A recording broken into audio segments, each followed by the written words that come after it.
सभी को जैमसी की।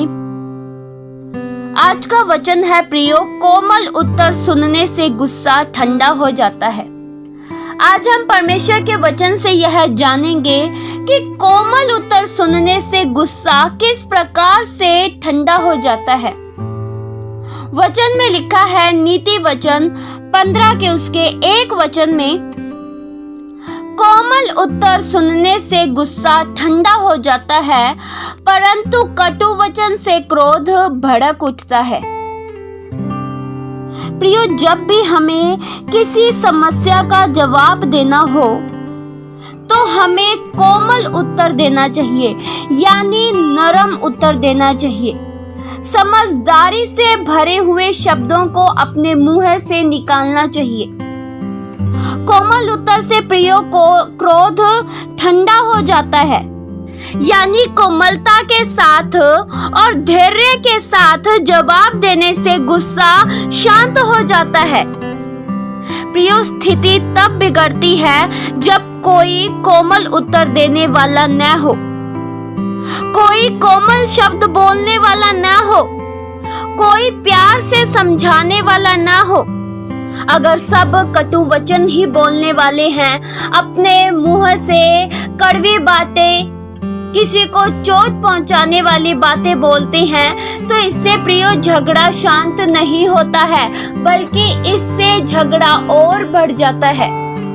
एक समझदार व्यक्ति, एक बुद्धिमान व्यक्ति हर बातों का समाधान कोमल उत्तर देने से करता है। प्रियो, आप प्यार भरे शब्दों से दुश्मनी खत्म कर सकते हैं। आप प्यार भरे शब्दों से नाराजगी खत्म कर सकते हैं। आप दुश्मनों के भी मनों को बदल सकते हैं। प्यार भरे शब्दों को कहने से शत्रु भी मित्र बन जाते हैं।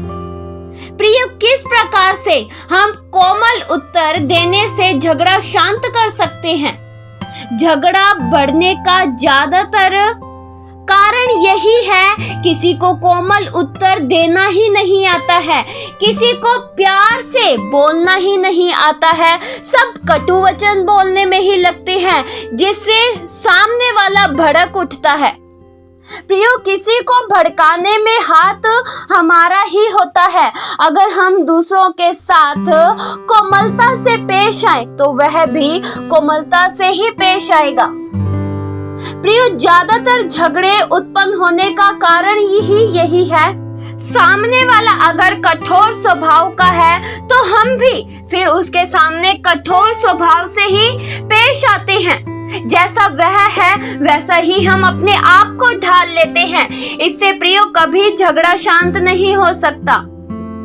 अगर वह कटु वचन बोल रहा है तो आप प्रेम से पेश आइए।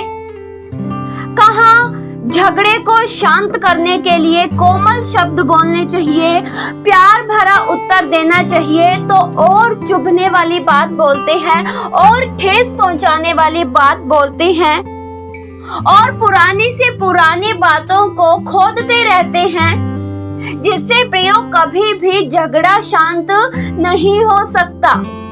प्रियो, वचन यह बताता है कि गुस्सा शांत कैसे होगा, केवल कोमल उत्तर सुनने से। प्रियो, अगर आप सोचते हैं कि झगड़ा किसी भी बात में खत्म होए, गुस्सा खत्म होए, नाराजगी खत्म होए, तो आपको अपने जीवनों में केवल एक बात को धारण करना होगा, आप कोमल उत्तर दीजिए।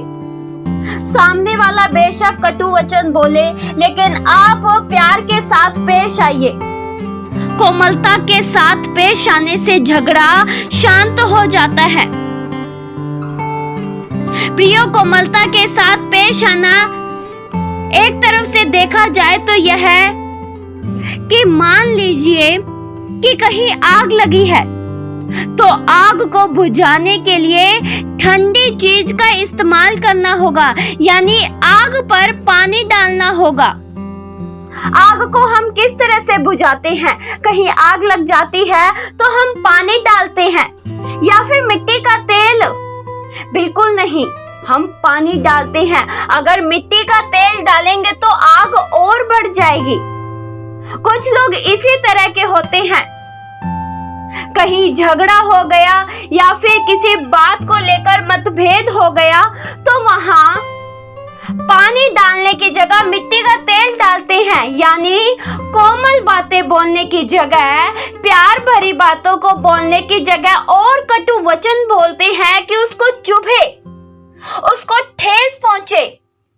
इसमें प्रियो गलती हमारी भी है। हम क्यों किसी को चुभने वाली बात बोलते हैं?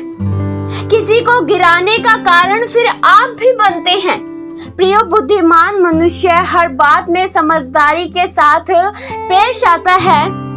जब दो जन किसी बात को लेकर झगड़ा करते हैं तो उन दोनों के बीच में कोई तो ऐसा समझदार होना चाहिए जो कोमल उत्तर दे, ताकि भड़की हुई आग यानी झगड़ा, गुस्सा ये सब शांत हो जाए। वचन में लिखा है, नीति वचन 15 के उसके 18 वचन में, क्रोधी पुरुष झगड़ा मचाता है, परंतु जो विलंब से क्रोध करने वाला है वह मुकदमों को दबा देता है। प्रियो कठोर शब्द, चुभने वाले शब्द झगड़े को शांत करने की बजाय उसे और भड़का देते हैं। कहाँ झगड़ा शांत होना था, कहाँ झगड़ा खत्म होना था, तो उसकी जगह और बढ़ जाता है। क्यों? क्योंकि कोई समझदारी के साथ पेश ही नहीं आता है। प्रियो आपके हाथों में है। आप चाहे तो झगड़ा खत्म कर सकते हैं, आप चाहे तो बढ़ा सकते हैं। क्रोध में आकर मनुष्य कुछ भी बोल देता है, कुछ भी बिना जाने समझे बोल देता है, जिस वजह से लड़ाई ज्यादा बढ़ जाती है। कहाँ छोटी सी बात होती है और कहाँ बड़ी हो जाती है। इसलिए प्रियो हमें कोमलता के साथ पेश आना चाहिए। आप अपने प्यार भरे शब्दों से किसी के भी मन को जीत सकते हैं। आप कोमल शब्दों के द्वारा दुश्मनों के भी मनों को बदल सकते हैं। प्रियो आपके जीभ में बहुत सामर्थ है। आप इस जीभ का इस्तेमाल सही ढंग से भी कर सकते हैं और बुरी तरीके से भी कर सकते हैं। आपके ऊपर यह निर्भर करता है कि आप इसका इस्तेमाल किस तरह से करते हैं। कई लोग इस जीभ का इस्तेमाल करना जानते हैं तो कई लोग नहीं जानते हैं। जो लोग नहीं जानते हैं वे फिर लड़ाई झगड़ों में फंसते चले जाते हैं, पर जो लोग इस जीभ का इस्तेमाल सही ढंग से करते हैं वे हर एक लड़ाई झगड़े से बच जाते हैं। इसलिए प्रियो अपनी जीभ का इस्तेमाल सही ढंग से करें। कोमल उत्तर दीजिए इस जीभ के द्वारा। किसी को चुभने वाली मत बातें बोलिए, किसी को ठेस पहुंचाने वाली बातें मत बोलिए, कोई ऐसी बात मत बोलिए जिसके द्वारा सामने वाले व्यक्ति को चोट पहुंचे। इस वचन के द्वारा परमेश्वर आप सभी को बहुतायत सी आशीष दे। आइए हम प्रार्थना करें। हालेलुया। स्वर्गीय आसमानी पिता परमेश्वर, हम आपका धन्यवाद करते हैं। अनुग्रहकारी, दयावंत, जिंदा जलाली खुदावंद केवल आप हो। आपके नाम में प्रभु सामर्थ है।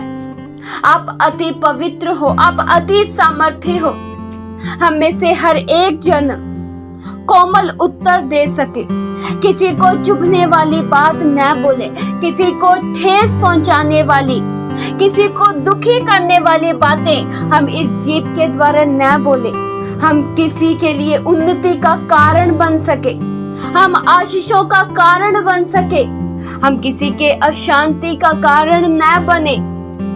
सदैव प्रभु हमारे जीवनों के द्वारा आपकी महिमा हो, हमारे जीवनों से आपका नाम जलाल पाता रहे।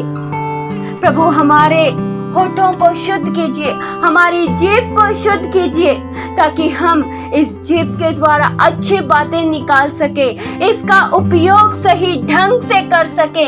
किस तरह से हमें बोलना है, किस तरह से हमें इसका इस्तेमाल करना है, इन सब बातों में हमें समझ दीजिए। हम समझदारी के साथ हर बातों को बोल सके। ये प्रार्थना प्रभु यीशु मसीह के जीवित पवित्र नाम से मांगते हैं। सुनो और कबूल करो पिता। आमीन।